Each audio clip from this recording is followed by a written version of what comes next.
Donc bienvenue sur la livraison des pales du projet éolien de Vallée de Mouilly. Je m'appelle Grosjean Théo, je travaille pour la société TES, je suis chargé d'études. La société TES qui s'est occupée dans le cadre de ce transport de réaliser les études d'accès qui nous ont permis d'acheminer les pales jusqu'ici, qui a réalisé les aménagements de voirie nous permettant également d'acheminer les pales jusqu'ici, ainsi que la négociation foncière pour le compte d'Enertrac sur une partie de l'itinéraire. On se retrouve à faire circuler nos convois, donc dans le cadre de la livraison de ces pales éoliennes, on a dû commencer à la sortie d'autoroute par prendre la bretelle en marche arrière. La longueur des convois ne nous permettait pas de prendre la sortie dans le sens conventionnel de circulation.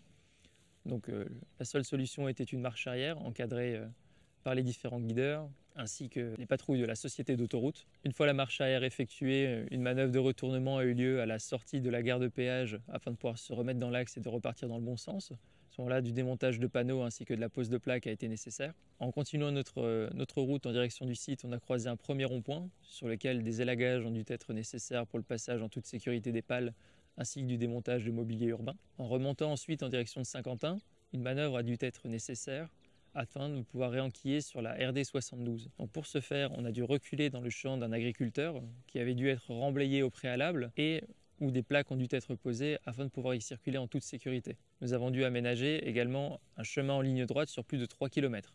Pour chaque convoi de ce type, nous sommes escortés par 2 voitures pilotes ainsi que 2 motoguideurs. Les forces de l'ordre peuvent également être nécessaires dans le cas notamment de la marche arrière sur la bretelle d'autoroute, mais également lors de contresens ou bien toute autre manœuvre diverse.